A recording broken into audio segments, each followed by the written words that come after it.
If the solution for Kepler is to get rid of him, bring in a center fielder, and move Marsh back to left, I'm fine with that That's too. fine with that. I'm fine with anything that gets him out of here. I'd rather have Brandon Marsh play left field than Max Kepler or 100%. Brandon Marsh play center field. So because, well, I mean, Marsh is definitely a better left fielder than a center fielder because he was a really good in left field last year defensively, and we all know that Rojas can cover a lot of ground in center field.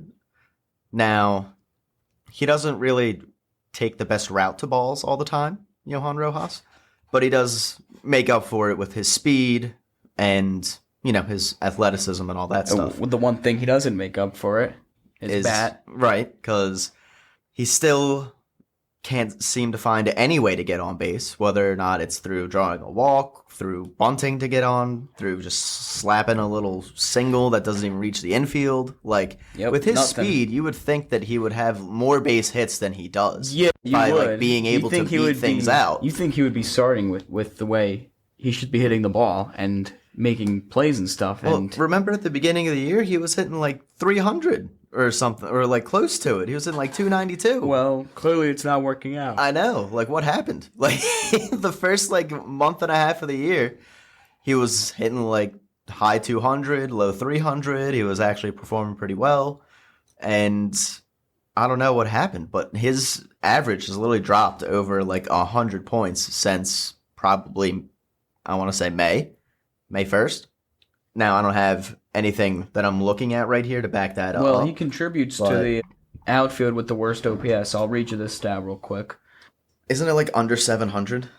Yeah, outfielders have a 566 OPS this month. Dude, it's under 600. And oh my goodness. Since May 1st, they have a 666 OPS. So they have the 27th worst OPS for outfielders since the beginning of May. And August is in 2 days. Oh, no, excuse me, 3 days. Which is crazy, because May was that 1 month where they went on a tear. Yeah. May was the 1 month out of the year so far that they actually have been a above average baseball team, basically. Yeah, so far, they have the 27th worst outfield. I mean, I imagine the only teams that have worse outfielders are the White Sox, the Rockies, and probably either the Pirates or the Marlins. Yeah. I mean, there's not a lot of worse outfields, but I feel like there's also not a lot of good outfielders necessarily available. So I don't really know how much better this outfield's going to get.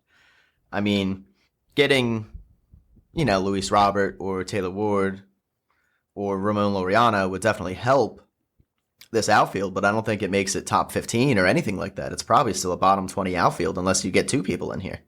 Which I don't think they're going to be able to get two people. No, I don't think they're going to be able to get two either. For one outfielder. Well, Robert had a really good game against the Phillies last night. I mean, he made that nice diving play in center. He had the home run where... The home run the opposite way against St. Chris. I didn't think that was going to go out, but it just kept on carrying.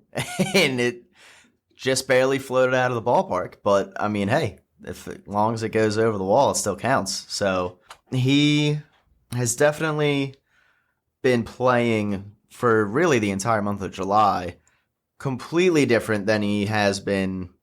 Yeah, the month of July has been his best year so far. Yeah, it's been dude, his month of July has been torrid. He's got I think I saw a 941 OPS over the entire month, yeah, which is nuts. He's been having a really good month, finally showing what he's capable of to other teams, because he seems like he's playing. Dude, he's playing at the right time. Someone must have came up and told him within the organization, yo, you're getting shipped out. You're getting traded. You gotta start performing so we can get something for you, because we can't get rid of you if you don't perform. It's time to make a good impression. Yeah, because I mean, Chicago was probably at a point where he was playing so bad they weren't going to be able to trade him away for probably anything of value before this month. He had a really good 2023, and they still kept on to him. And I was thinking, well, you keep him now. You keep him after the 23 season. I mean, you could have gotten easily a top 5 prospect, a top 3 prospect for him with the season he had. He had a 30-30 season. Mm-hmm. But instead they kept him, and it's been nothing but bad for them. So now their best bet is a top 10 prospect, but I don't even think like a top 10 prospect is worth it. I mean, depends the organization. It just depends on the organization, I guess. Because, a top 10 in, let's say, the Phillies prospect rankings is not going to necessarily look the same as the top 10 in, like, the Dodgers. Like, what are teams that usually always have, good farm systems for the most part? I feel like the Orioles have had a pretty good farm system the last couple of years. Dodgers usually have a pretty solid farm system. Mariners usually have a pretty solid farm system. The Rays usually have a pretty solid farm system. And I'm trying to think of who else consistently just turns out young players. I can't really say Rockies or Pirates.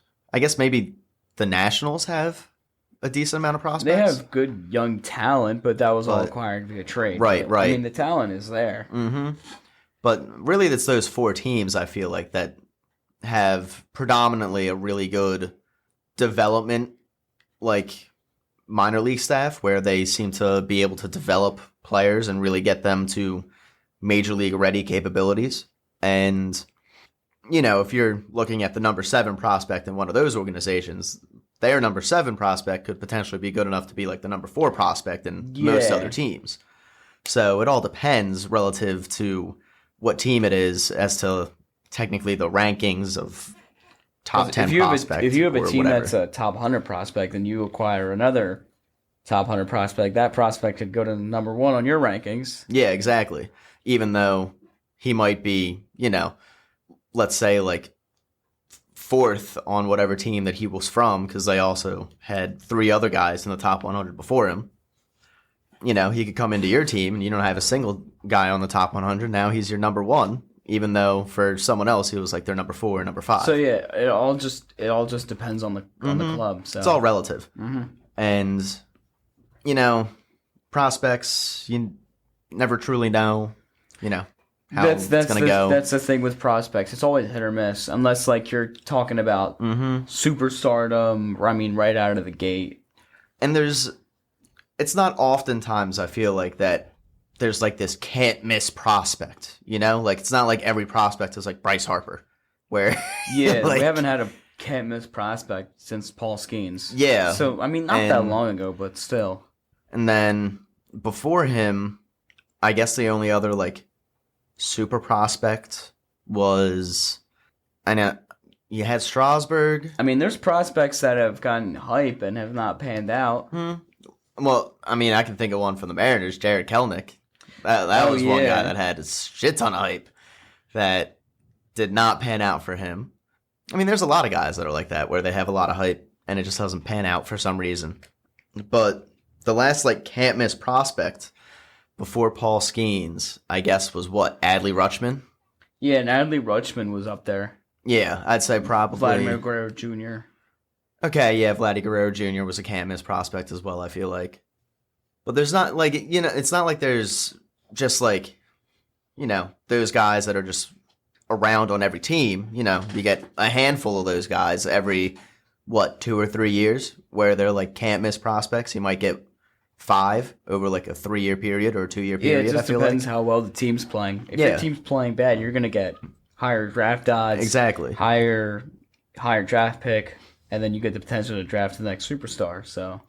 And then one thing that's nice with the MLB draft is you can really find a lot of talent later on in the rounds, especially because there's more rounds. Exactly, and you can draft straight out of high school. In NBA, if you get drafted in the second round, a lot of people aren't really thinking that you're going to have more than a 2-year career, probably. The NBA only has 2 rounds. Exactly. Yet if you get drafted in the 5th, 6th, or 7th round of the MLB draft, you could still potentially have a 10-year career in the majors. That goes the same for the NFL too. I mean, look at Brock Purdy.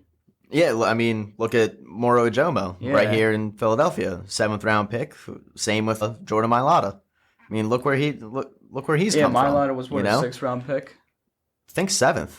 Guy that never played football before he was round pick, and look what he's become. 19 years old or something. He's become he's a stud. Yeah. He's one of the best offensive tackles in the entire game of football. Which you wouldn't think that, but Exactly. You wouldn't think that from around 7, but the MLB is definitely one of those places where you can get a late pick, and the late pick can definitely surprise you and turn some heads, and really shoot up your prospect rankings much faster than anyone really expected them to. And Otto Kemp, undrafted. Even someone like Otto Kemp, undrafted, and 2 years later, after not being drafted, he's on the major league team. On the major league team, had a very good game on Sunday against the Yankees. Yeah, he did have a good game against the Yankees. The 2 home runs. 2 home runs. 1 to dead center. 1 opposite field. He had the other home run against Boston. Good power. And he had a really good catch. He did have a really good catch. That diving catch. Yeah. At third, where he was diving into the hole. Mm-hmm. That was a really good catch.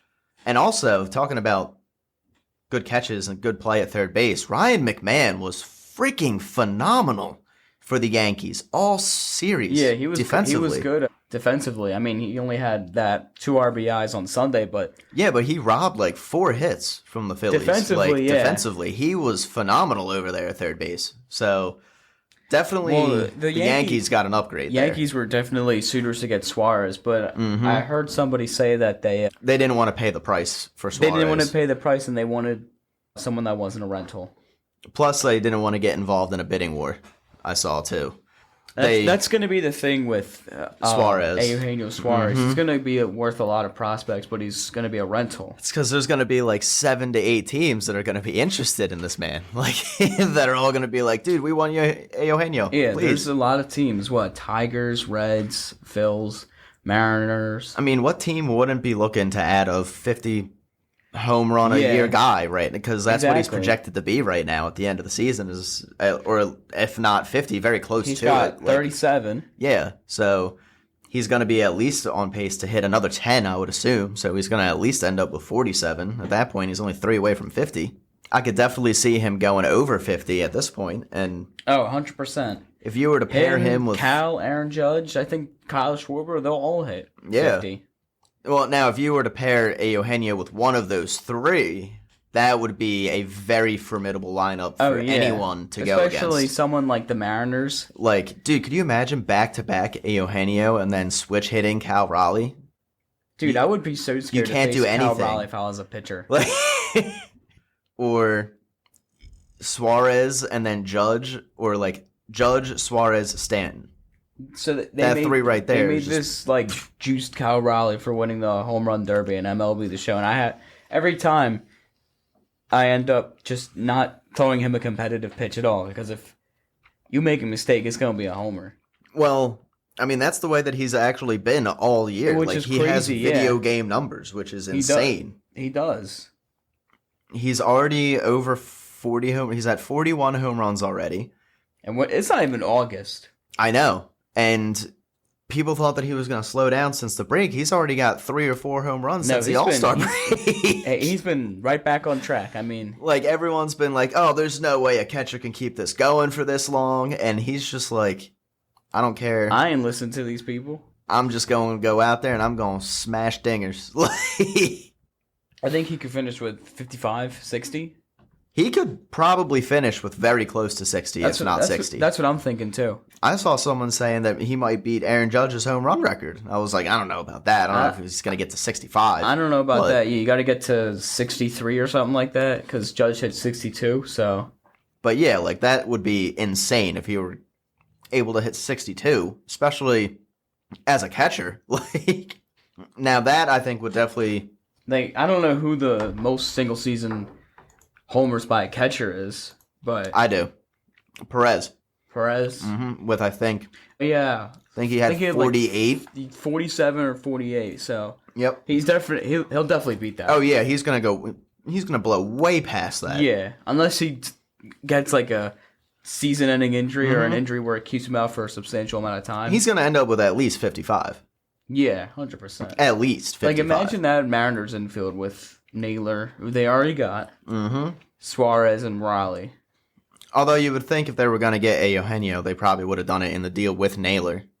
They probably would have, yeah. But who knows? Some teams like to do separate trades with the same team. We've seen it with the Phillies. Yep.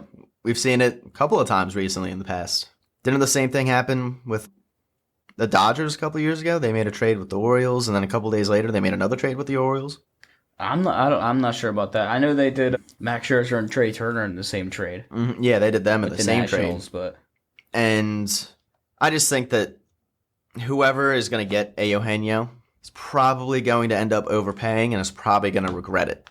I feel like. it just depends. It depends where he's going. Well, it depends on if he stays wherever he gets traded to. If he That's stays the wherever he thing, gets yeah. traded If to, it'll be worth it. If he's staying, then it's fine. But if he's going there, playing his 60 games or whatever, and then leaving. Like the Phillies, for example, wouldn't be able to pay him the money he's going to be looking for. No, because they would have to let him walk. They already have to pay Kyle Schwarber. Right, and if that's the case, then there's no point in trading for him unless you're going to retain him. Especially because you're going to have to give up at least, I would think, a top 5. If the Pirates want a top 5 for him, you're going to have to give up a top 5 if the Pirates for want Eugenio. a top 5 for Bednar, you're probably giving up at least 2 top 5s. But yeah, or 1 top 5, 1 top 10, 1 top 5, and 2 in your top 15. Yeah, or something like that. Like top 5, a top 10 in a major leaguer. I don't know. Yeah, like it's going to take a little. Well, it'd definitely be actually big spending. I'm not entirely too sure. They're gonna drive up the price as much as they can, but I don't know if it's gonna get to a ridiculous price because I don't think Arizona's gonna bring him back after this year. No, I don't think they will unless they can compete. But if they're selling Gallen and Kelly, and they already Suarez traded away Naylor, so yeah. like they're not obviously making a push to be competitive next year. Or maybe maybe that's not the right way to word this, but I don't know. Like, I feel like teams will realize that, hey, Arizona, you're probably not going to bring him back anyway if at the end of the season you don't trade him. So, are you willing to let him walk for nothing? You think with this season he's having too, he's going to be commanding a lot of money. Oh, yeah. And Arizona's probably not going to want to pay that money. And I don't even know if Arizona they probably do have the money to spend, because I don't really think Arizona spends too much on their players in the first place. I don't know many of the players that have big contracts on Arizona, but I think Carroll has a contract. Yeah, and Marte. Yeah, Marte and Carroll, but other than the two of them, I don't really know about everyone else. Yeah, like maybe that kid Alexander, I don't think he's signed long term. I don't think any of them are really like signed long term other than the rookie deals. Like none of them are signed for multiple years. Besides Carroll. Yeah. And Marte is probably going to be coming up on his contract extension talks relatively soon. I would think in the next 2 years. So I think they signed him. He's a free agent through 31. Okay. Oh, dang. So they signed him for a long-ass time. Oh, so this was this year. Yeah, signed through 2036 years, 105. They signed him for a really long time. Yeah, so Marte's locked in. Yeah, he's locked in for a while. Unless they really wanted to deal Marte, that's top 1 prospect. That's top 1, 2, 3. Because Marte is still elite. Well, here's the thing then. Does Arizona potentially drop the price the closer we get to the deadline because they realize no one's going to meet the asking price, and then Eugenio is going to walk for nothing, and then they're not going to get anything in return? Nothing for next year to make them competitive next year. I think you got to get something for him. I know. I would think that you have to get something for him too, which means you can't be asking for too much, I think, right? No, you can't ask for too much, especially with the rental. But I mean, he's sitting 36 homers. Like, any team will take that with the power bat he's getting. Like, damn. Yeah, it's just, I don't know. That's a hard spot to be in. It is, yeah. You know, like, you've got a guy on your team for 50 home runs. You want to be competitive next year. He's going to command a lot of money that you probably don't want to pay, but you want to keep the team competitive. Do you want to let him walk? Do you want to potentially see if you can keep him around and you can extend him at the end of the year? Like, it's all just like, it's hard. Yeah, it's definitely hard to say what's going to go on with Eugenio because there's no one else that's on the trade market right now that's like Eugenio. Like, no, he's the only guy. He is the best bat possible. Yeah, and if Byron Buxton didn't come out and say I'm not getting traded, then him and Buxton would be the best bets. So yeah, and outside of him, you still have who else is the other big name hitter wise that I'm blanking on right now, other than Eugenio. Oh, Ward. Power wise, I mean, because Ward's the only one that's going to come close to whatever Eugenio's going to touch in the home run category. I mean, Ward's at what? I think 28? 25. Yeah, 25, so he's still freaking 10 behind Eugenio. Well, more than 10, but he's the only other guy I think that's going to get moved that's going to hit 30 home runs. I don't really think any other guys other than those two are going to hit more than 30 home runs for whatever team. Unless someone goes on like a super hot streak and right, but hitting homers left and right, but like the other guys that are, the names that are mentioned, they're all floating around like 12, 13, 14. Yeah, Steven Kwan's a contact guy. Mm-hmm. You got Robert's got 11. You got Willie Castro, who apparently is now being offered up. He's at 14. You got, Laureano was at 12, I think. Ramon Laureano, when we looked at him. He was at 14. 14 as well. So it's not like you're really going to get any other guys other than probably those two that are going to be significant power upgrades to your lineup. But if you could get any of the guys who are available from either... I've kind of talked myself into Castro as well. Like, if you could get either Willie Castro or you could get... Honestly, if you could get Duran at this point, if you could get, Taylor Ward or Cedric Mullins even, like, you got to do something for this outfield. There's a lot of left-handed outfielders. I know, there's a lot of left-handed outfielders, unfortunately. And I know that we already have a left-handers in the outfield that aren't particularly panning out too well. But that doesn't mean that you should just stick with what you have that's not going well just because there's another left-handed bat. I mean, you still at some point just have to make a move to do something. There's going to be Jarren Duran would be a better upgrade than Max Kepler, and everybody knows that. Now here, let me read you Willie Castro's stats real quick. Because at first, when I saw this, I was like, Willie Castro, I guess I'm not really that interested, but I wouldn't be mad at it. So he's batting .252 with a .420 slug and a .762 OPS.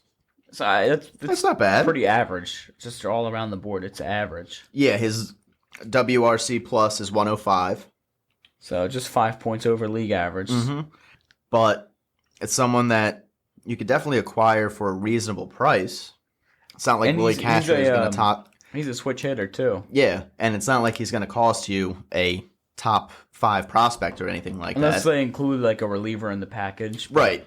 If you were to get him and like Griffin Jackson there, you're going to have to give up someone that's a top 5. But, I mean, you could probably get away with sending Minnesota someone like, Dante Nori, who's like number 8 or number 7 on the prospect list right now. You could probably do that. And then some other guy that's off the top 30. Will Willie Castro play left field or? Yes. He's made, I think in the article, he's made 36 starts in the outfield and he's made 53 starts in the infield. Okay. So he's up to, I think, like 92 starts on the season. And there's been how many games so far this year? Like 96 that we've played, 97. So he's a guy that basically plays every day. He's going to be available. He's going to be, he doesn't really seem to get hurt really. Switch hitter, definitely better than Kepler. Doesn't really seem to be someone that plays bad defense. So, if you could get him for not too much, is it out of the question to think that they could potentially get Willie Castro and Ramon Laureano? I think it's probably either one or the other. Because I feel like both of them wouldn't really cost them too much prospect-wise. Like, because you wouldn't have to mortgage your future. If you're getting Laureano, like, where's Willie Castro going to play? Well, that's the other thing. Castro could cover third for the time being. He could cover third, but where? Because I don't know how long Alec Boehm's going to be out. They said on the broadcast he could be another potentially 3 weeks before he's swinging a baseball bat. What are they going to do with Otto? What are they going to do with... Well, Otto would move to the bench at that point. Yeah, but where's Willie Castro going to go after that? After that is when you would have to start moving stuff around. Exactly. But you're going to have to do that if you get Eugenio anyway. Or if you get The only guy that you're going to be able to get where you're not going to move stuff around for is Taylor Ward. Yeah, or an outfielder. Just That's literally the only person. Ward, Robert, or Laureano. Right. But if you want to get anyone else, you're going to have to move. You're going to have to move people around. Yeah, my priority right now isn't an infielder. I mean, I would love Suarez's bat, but I mean, Suarez's bat would be like a dream come true. If he's going to cost Andrew Painter, Tate, and we're only going to have him for 60 games for two prospects in the top 5 or whatever, or however much we're going to have to give him, it's not even worth it. If we had money to give him over the offseason, I would say pull the trigger on it. If we were able to pay him, but I just don't think we're going to be able to pay him. He's going to be demanding a ton of money. So. Oh, yeah. He's going to be asking for Kyle Schwarber money. You're not going to be able to hand out 2 Kyle Schwarber contracts in the same offseason. Only one Kyle Schwarber contract. When you already got 2 other guys under contract for $300 million, and you got Aaron Nola under contract for $268 million, which was horrible. Dude, that contract, looking at it now, is... Looking at it now, it's not the greatest. It's so bad, dude. It's so bad. But 7 years, what, 268? 7 years, 175. It was 7 years, 175?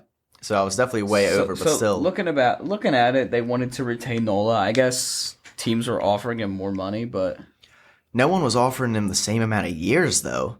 I don't think any team was offering him 7 years. I don't know what teams were offering Aaron Nola, but well, I know that I remember hearing something like the Giants were in for like 5 years, 150, I think, potentially on him. That's basically like the same, anyways, like $30 million. Mm-hmm. But still, like. It's just like looking at his season and... Yeah, he's not having the greatest season. That money that just got forked out for him, that's going to prevent you from upgrading your team in other areas now. I mean, he's going to be able to make himself on the Wall of Fame. Oh, yeah. In Spank Park. Without a doubt. And I'm not trying to sit here and say, like, Aaron Nola's a bad pitcher or anything like that. It's just... That seems like it was a gross overpay when other teams weren't going to pay that. Used to be. Yeah. And, I mean, he, had a 6-something ERA before he went on the IL, and now he's not going to be coming back till mid-August, We don't even know what he's going to be like. Yeah. So. Like, he's basically now not pitched for 3 months. He didn't pitch all of June. He didn't pitch all of July. Yeah, and he'll pitch. And he's not going to pitch. He'll pitch a little bit in August. He's going to do his rehab, I think, next week, Right. So, but he's not going to be up here, I wouldn't think, until at least mid to late August. Yeah. So that's basically 3 whole months that, he's out of facing major league competition. Now, maybe it's for the better. Maybe he just needed a little refresh. But yeah, we don't know what he's going to be like after his contract. Nobody knows. So, and the scary thing about pitchers is that pitchers can I feel like pitchers can lose it pretty quick. I feel like pitchers are a lot like kickers in that aspect.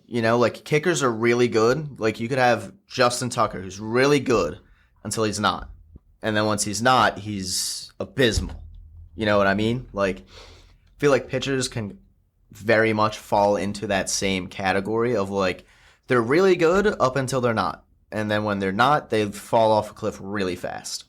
And if Aaron Nola's already starting to fall off the cliff, we got another 6 more seasons of this. We got it. So 24, 25, 26, 27, 28, 29, 30.